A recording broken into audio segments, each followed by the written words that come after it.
তোমরা কি আমার মতো এই সুন্দর হারমোনিয়ামটা মেক করতে চাও? তাহলে এই ফুল ভিডিওটা দেখো। প্রথমেই বলে নিচ্ছি, আমি কোনো প্রফেশনাল ক্রাফটার না, আর আমার ক্রাফট অনেক বেশি বাজে হয়। আর আমি সাধারণত ক্রাফট বেশি করিও না, আমার যেগুলো ভালো লাগে শুধু আমি সেগুলোই মেক করি। তো আজকে প্রায় 200 বছর পরে আমি বসলাম একটা কিছু ক্রাফট করব। আর প্রথমে আমি বলে নিচ্ছি যে এই ক্রাফটটা কিন্তু আমি একজন থেকে ইন্সপায়ার হয়ে মেক করেছি। আবার কেউ কপি কপি বলো না, বিকজ আমি কপি করি না। বলে কারো থেকে ইন্সপায়ার হয়ে মেক করি, বাট তার মতো হুবহু সেম মেক করি না। সো প্রথমেই তো দেখলে যে আমি কিভাবে বক্সগুলো সেট আপ করলাম। দেন আমি ওইটাকে হোয়াইট পেপার দিয়ে কভার করে নিয়েছি। তোমরা অবশ্যই অফসেট পেপার ইউজ করবা, বাট আমি এখানে অফসেট পেপার ইউজ করিনি, আমি জানি না কেন। তো আমি যে আপুটা থেকে ইন্সপায়ার হয়ে এটা মেক করেছি, সেই আপুটা সাবানের বক্স ইউজ করেছে, বাট আমি এখানে সাবানের বক্স ইউজ করি নাই, বিকজ আমার কাছে ছিল না। তোমরা চাইলে সাবানের বক্স আর যে কোনো বক্স থাকলে সেগুলোকে সাইজ করে নিয়ে এভাবে করে মেক করতে পারো।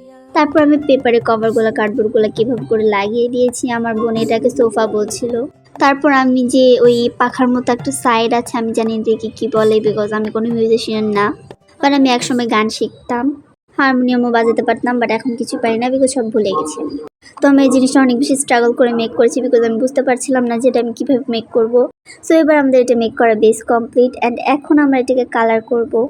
তোমরা জানি যে কোনো কালার এখানে ইউজ করতে পারো, বাট আমি এখানে হচ্ছে একটা কাট লুকের জন্য এখানে আমি ব্রাউন কালার ইউজ করেছি। তারপর রেডি হয়ে গেল তোমাদের হারমোনিয়াম, অ্যান্ড দেন তোমরা এখানে হোয়াইট কালার দিয়ে যে কোনো রকম ডিজাইন করে দিতে পারো। আমি আমার মনের ইচ্ছা মতো কিছু ডিজাইন করে নিয়েছি হারমোনিয়ামটাতে। এটা দেখতে পুরো রিয়েল মনে হচ্ছিল। আর আমি ক্রাফটার না হওয়া সত্ত্বেও যে আমি এটা মেক করতে পেরেছি, এই জন্য আমার নিজের উপর অনেক গর্ব হচ্ছে।